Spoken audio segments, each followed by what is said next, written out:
ኣብ ሓደ ሰውራታትን ኩናት ዓለምን ውድቀት ሓደ ሃጽያዊ ግዝኣትን ዝረኣየ ህዝቢ ሓደ ሰብኣይ ካብ ሓደ ኣብ ሌኒንግራድ ዝርከብ ትሑት ኣፓርታማ ተስኡ ሓደ ካብቶም ኣብ መበል 21 ክፍለ ዘመን ዝነበሩ ሓያላትን ኣካታዕትን ሰባት ኮይኑ ኣብ ጸገም ዝዓበየ ስነ ጥበብ ምድሓን ዝተምሃረ ጸወታ ስልጣን ዝመለኸ ዕጫ ሩስያ ዝቐየረ ወዲ እዚ ዛንታ ቭላድሚር ቭላድሚሮቪች ፑቲን እዩ።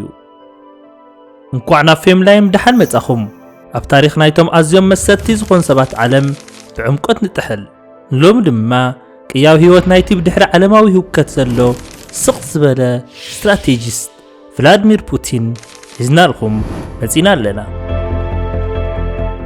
ቭላድሚር ፑቲን ብ7 ጥቅምቲ 1952 ኣብ ሌኒንግራድ ሎሚ ብሴንት ፒተርስበርግ ትፍለጥ ተወሊዱ። ህይወት ቀሊል ኣይነበረን። እታ ከተማ ገና ካብቲ ካልኣይ ውግእ ዓለም ዘጋጠመ ዕንወት ተሓዊ ነበረት። ስድራ ቤት ፑቲን ድማ ምስ ካልኦት ስድራ ቤታት ካብ ዝካፈልዋ ንእሽተይ ናይ ሓባር ኣፓርታማ ይነብሩ ነበሩ። ኣቦኡ ሰራሕተኛ ፋብሪካን ተጋዳላይን እዩ ነይሩ። ኣዲኡ ነታ ስድራ ቤት ብሓደ ንክተጽንሓ ኣበርቲዓ ትሰርሕ ነይራ። ገንዘብ ውሕድ እኳ እንተነበረ ስርዓት ግን ሓያል እዩ ነይሩ። ፑቲን ቆልዓ ከሎ ኣብ ቤት ትምህርቲ ዝዓበየ ወይ ዝሓየለ ኣይነበረን። እንተኾነ ግን ዝያዳ ሓደገኛ ነገር ነይርዎ፣ ብርቱዕ ቆራጽነት። ብሰላይ ልቢ ወለዳትን ፊልምታትን ምስጢራዊ ኣገልግሎት ሶቪየትን ይምሰጥ ነበረ። እቲ ብምሳጥ እቲ ኣብ መወዳእታ ንህይወቱ ዝገልጽ እዩ። ብዛዕባ ስለያ ቅድሚ ምሕሳቡ ግን ካብ ጎደናታት ክድሕን ነይርዎ። ኣብ ከባቢታት ሌኒንግራድ ባእሲ ልሙድ እዩ ነይሩ። ፑቲን ከም ስፖርት ጥራይ ዘይኮነስ ከም ነብሱ ዝከላኸለሉ መንገዲ ናብ ጁዶን ሳምቦን ኣቕኒዑ። ድሒሩ ጁዶ ቀልጢፍካ ክትሓስብን ወሳን ስጉምቲ ክትወስድን ይምህረካ ይብል ነይሩ። ድሌታት ፑቲን ብገኑ እዩ ተቐሚጡ። ናብ ሰራዊት ጥራይ ክጽምበር ኣይደለየን፣ ናብ KGB ክጽምበር ደለየ። ኣብ ሶቪየት ሕብረት ኣዝዩ ዝፍራሕ ትካል ስለያ። ብ1975 ካብ ሌኒንግራድ ስቴትስ ዩኒቨርሲቲ ብናይ ሕጊ ዲግሪ ምስ ተመረቐ ሕልሙ ጋህዲ ኮይኑ ናብ KGB ተጸምበረ። ስርሑ ከምቲ እተን ፊልምታት ዘርእዮ ዝነበራ ከም ጄምስ ቦንድ ዝዓይነቱ ጽባቐ ዘለዎ ተልእኾ ኣይነበረን። መብዛሕትኡ ስልያዊ ሓበሬታ ምእካብ፣ ሓበሬታ ዝህቡ ሰባት ምምልማልን ኣብ ወጻኢ ሃገራት ንረብሓታት ሶቪየት ምሕላውን ዘጠቓልል እዩ። ኣብ መፋረቕ 1980ታት ፑቲን ኣብ ምብራቕ ጀርመን ኣብ ከተማ ድሬስደን ኣስኪሩ ነበረ። ዝሑል ኪናት ኣብ ዝለዓለ ጠርዙ በፂሑ ስለ ዝነበረ ነፍሲ ወከፍ ስጉምቲ ዕጫ ናይቲ ህዝቢ ክውስን ይኽእል ነይሩ። ታሪኽ ግን ክቕየር ቀሪቡ ነበረ። ኣብ 1989 መንደቕ በርሊን ወዲቑ። እዚ ድማ ምሕዝነት ሕብረት ሶቪየት ኣብ ምብራቃዊ ኣውሮፓ ከም ዝፈርስ ዘመልክት እዩ። ፑቲን ኣብ ኢድ ጸላኢ ንከይወድእ ዓበይቲ ሰነዳት KGB ኣቃጺልዎም።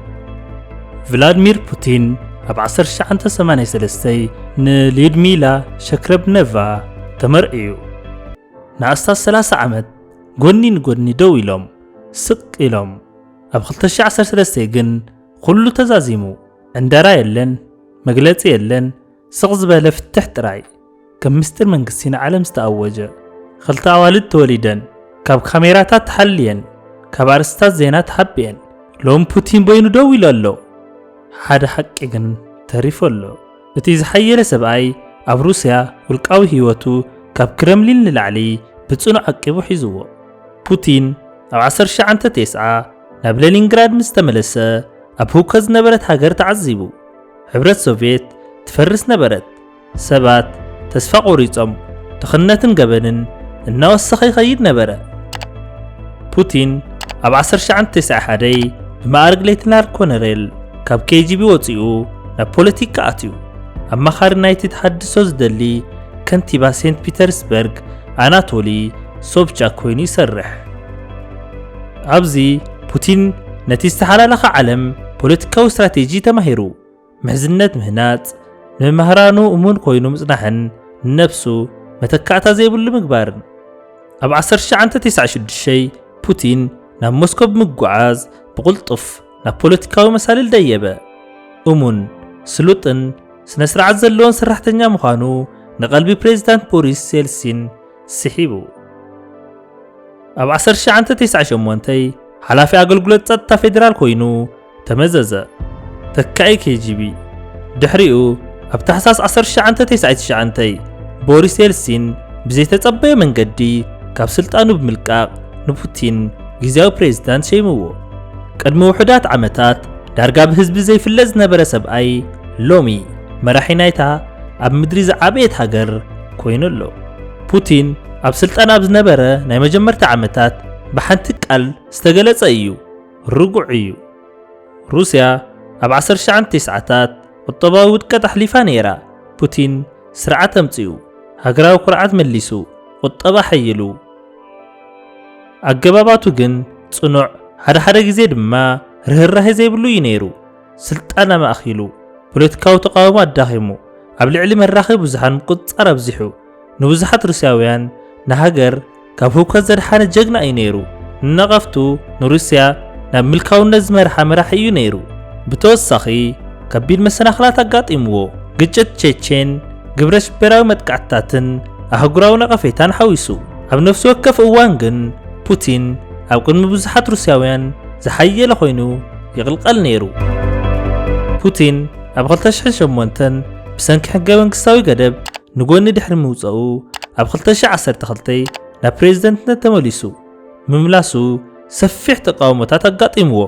እንተኾነ ግን ከይተናወፀ ጸኒሑ። ኣብ ትሕቲ መሪሕነቱ ሩስያ ተባዕን ኣካታዕን ስጉምትታት ወሲዳ። ካብ ምሕዋስ ክሪምያ ኣብ 2014 ክሳብ ኣብ ኩናት ሕድሕድ ሶርያ ዓብይ ተራ ተፃዊታ። ኣህጉራዊ እገታታት ስዒቡ። ፑቲን ግን ብዕፅፊ ብምጉዳል ሩስያ ከም ዓለማዊት ሓይሊ ንምዕራባውያን ፈጺማ ዘይትንብርካኽ ራእይ ኣስፋሕፊሑ። ውልቃዊ ምስሊ ፑቲን ብጥንቃቐ ዝተሰርሐ እዩ። ቲሸርት ከይገበረ፣ ኣፍራስ ዝጋልብ፣ ጁዶ ዝለማመድን ንባዕሉ ከም ናይ ተግባር ሰብ ዘቐርብን መራሒ እዩ። እንደገፍቱ ስጋዊ ሓይልን ሃገራውነትን እዩ። ንነቐፍቱ ድማ ክኢላ ፖለቲካዊ ምትላል እዩ። ዛንታ ቭላድሚር ፑቲን ክሳብ ሎሚ ይጽሓፍ ኣሎ። ንገሊኦም ንሩስያ ካብ ምፍራዝ ዘድሓነ ሰብ፣ ንኻልኦት ድማ ንሓደጋታት ዘይተቆጻጸረ በዓል ስልጣን ይውክል። ሓደ ነገር ግን ዘይከሓድ እዩ። ካብ ንእሽተይ ኣፓርታማ ሌኒንግራንድ ክሳብ መራሒ ሃገር ምልዓል ፑቲን ምልክት ናይ ህርፋን ጽንዓትን ኣብ ዝገጥሙኻ ዕድላት ናይ ምጥቃም ዓቕምን እዩ። ኣብ ጾታ ስልጣን ካበይ ከም እትጅምር ኣይኮነን ዝገልጸካ፣ ክሳብ ክንደይ ከም እትኸይድ ፈቃደኛ ምዃንኻ እዩ። በዚ ንምእማኑ ዘጸግም ዛንታ ተነቃቂሕኩም ተኾንኩም ንኣእምሮኹምን መንፈስኩምን ነዳዲ ዝህብ ዝያዳ ሓያል ህይወት ታሪክ ንምርካብ ላይክ፣ ሼር ከምኡውን ሰብስክራይብ ብምግባር ቤተሰብ ይኹኑ።